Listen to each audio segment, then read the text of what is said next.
I think a lot of you out there get all kinds of beauty treatments. But today, I want to talk about how all of that aging actually starts with the aging of our cells. There are plenty of people who really start to feel like they're looking older on the outside. When that happens, everyone turns to different approaches. Skincare, cosmetic treatments, all sorts of things. But this time, since you've just told us it's really about the cells inside our bodies, I'd love for you to walk us through the details today, how that connects to aging, and what the benefits are. On this channel, we break down cutting-edge medicine, things like body rejuvenation, regenerative medicine, and iPS cells in an easy-to-understand way. So please subscribe to the channel. Alright, let's get straight into today's topic. So, cellular aging, and how it actually progresses. Since today's theme is aging that shows up in how we look, let's cover two things. First, how aging actually happens, and second, what our bodies are made of. Our bodies are basically made up of a huge collection of tiny cells, about 37 trillion of them. So simply put, we're a lump of flesh, and inside that lump are countless tiny building blocks. That means when each one of those individual cells ages, the whole body ends up aging too. That's the basic mechanism. So when we're born, our cells are super fresh, really young and pristine. And then as we age, those cells gradually deteriorate? That's right. When we're born, our bodies are small, and they keep growing bigger and bigger by producing new cells. So through that whole growth period, right up until we become adults, we're full of fresh, young cells. But at a certain point, growth stops. The number of cells levels off, and only a small number of cells keep dividing to replace the ones in our body. Basically, the cells in our bodies settle into a fixed state, and from there, they just keep aging. I understand that cells age, but what exactly is the definition of aging? That's a really important point. Cell aging comes down to this. Every single day, cells are dividing inside our bodies, replacing old cells to keep everything in a fresh state. It's not like the cells you had 2 years ago are still around. The old ones get broken down, and new ones are made, which is how the body maintains itself. But when that turnover into new cells starts slowing down, the cells that are left get worse, and that starts showing up in how we look. That's aging. Of course, there's individual variation, but since today's theme is appearance, some people's looks age faster than others. You know, people who look older than their actual age.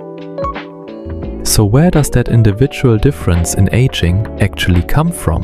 The most striking example is people with a rare condition called progeria, accelerated aging. Even though they're only 30 or 40 years old, they can end up looking like they're 90. Why does that happen? Their cells are aging at the cellular level, and that's what makes them look older.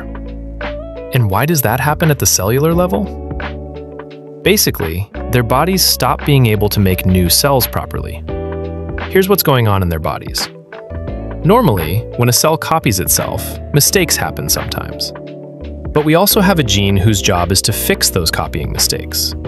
In these patients, that repair gene is damaged from birth, so it can't fix the errors. That means the more the cells copy themselves, the more damage builds up, until the cells can't be replaced anymore. And that's when aging sets in. But then, what about our everyday life? Every day when we wash ourselves, we scrub away dead skin. But even though we're scrubbing off skin cells, our skin doesn't just get thinner and fall apart.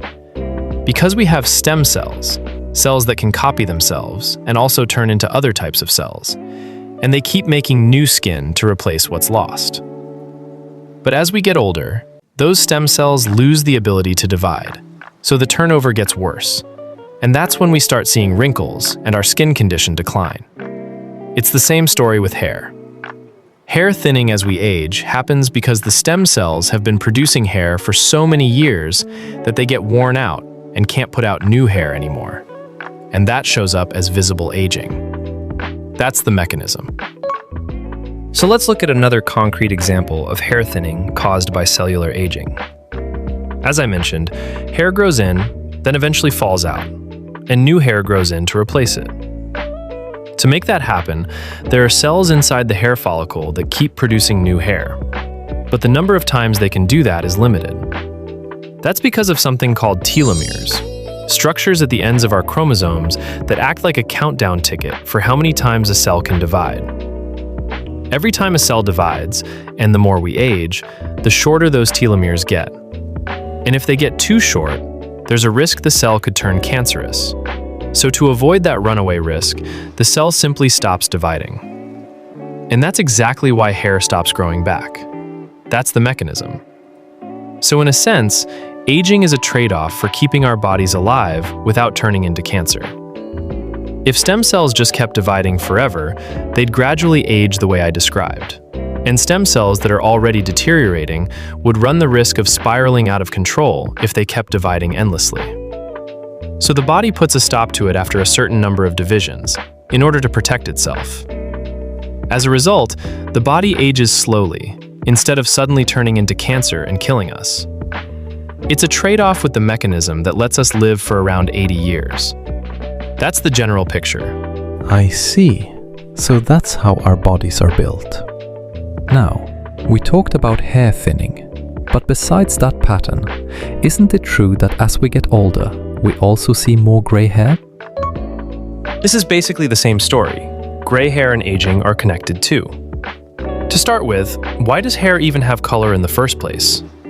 It's the same story with eye color and skin. There are special cells called melanocytes that produce melanin, the pigment that gives hair and skin their color and protects the skin from UV rays.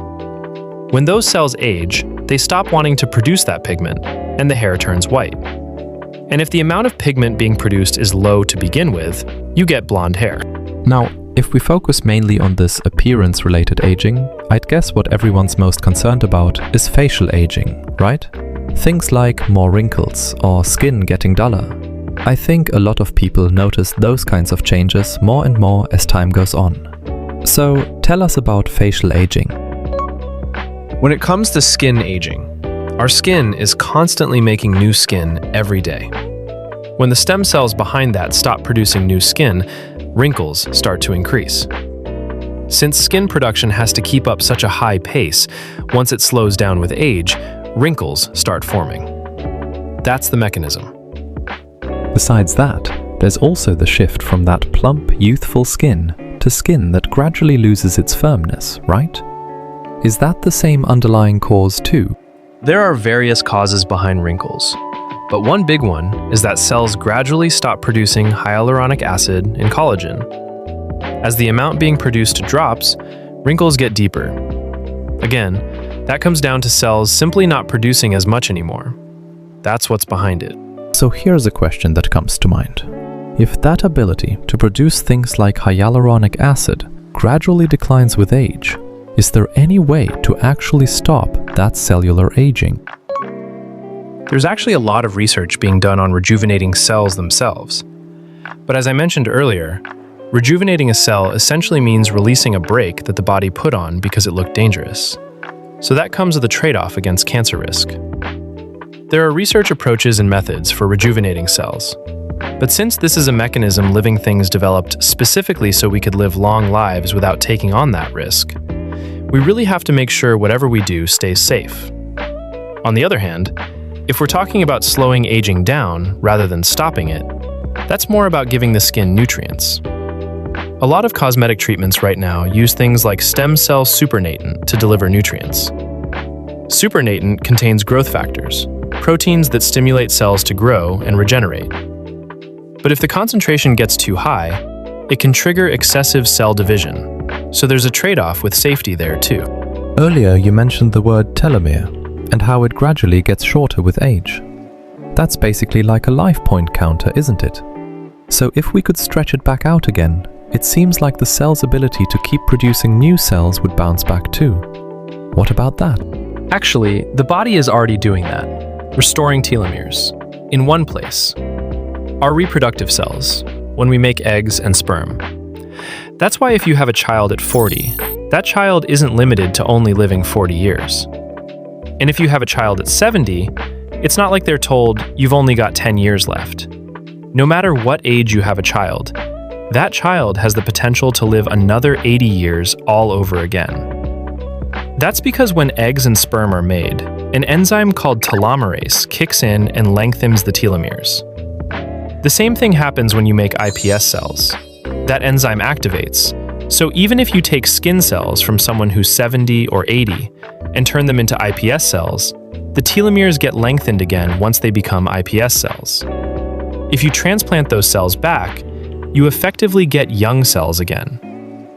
In that sense, if this can be applied to regenerative medicine and longevity medicine, treatments aimed at staying healthy in both body and mind and living a long, vibrant life. And if that becomes a reality, then when you think about a future where we can actually address things like facial concerns or other appearance-related worries, those kinds of worries would basically disappear, right? Honestly, we don't really know yet. Say the skin's stem cells are gradually aging. If you keep topping them up with skin stem cells made from iPS cells, that one area stays young. But aging happens because of hormones and balance across the whole body. So even if you keep replenishing those cells, if the overall state of the body itself keeps aging, it might end up aging those young cells too. But that's still very much in the research stage. That said, as you pointed out, at least as a technology, we can make young cells again, even if only temporarily.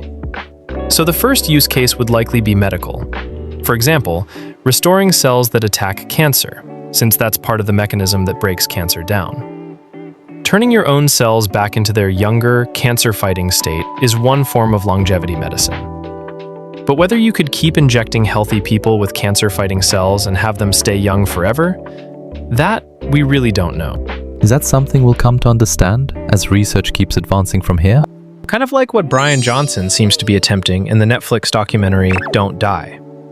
If you kept endlessly topping up your body with the ultimate rejuvenating stem cells, could a person, or even the cells themselves, actually live longer? I don't think we know that yet.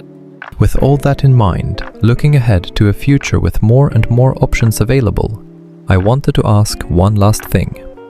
What about the risks of cosmetic treatments from the outside, like hyaluronic acid injections or skin treatments? There are a few points there that you really have to be careful about. First, whatever's being injected has to be safe. By safe, I mean, first of all, whether it's free of bacteria or viruses, whether it's actually okay to inject into your body. That's an extremely important point. Beyond that, take growth factors, for example. People get those injected too. But from the perspective of someone who researches cells, the concentrations of growth factor being used are honestly unbelievable. There's basically a race to sell higher and higher concentrations of it. Growth factor is a protein that activates and multiplies fibroblasts, the cells deep in the skin that produce collagen and hyaluronic acid. So when you inject it into skin cells, the skin is essentially given the order to multiply by that growth factor. Inject a huge dose, and it's like drinking a Red Bull concentrated 200 times over. The cells multiply excessively, and that can cause lumps to form under the skin, or a bumpy, uneven texture, and that damage doesn't heal. Because part of the skin's cells have overgrown, injecting something that extreme, like an insanely concentrated Red Bull, is dangerous, I think. On the other hand, using it at a moderate concentration, under a doctor's guidance, with safety confirmed, is potentially fine. But here's the key difference. Give an 80-year-old a Red Bull, and they might feel energized.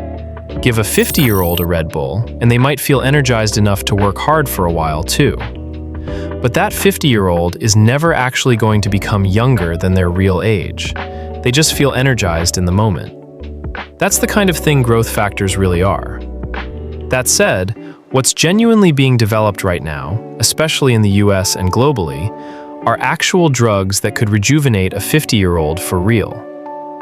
Research on that is underway, and it looks like quite a few of these could become reality. So it sounds like we can genuinely look forward to more and more of these options becoming available.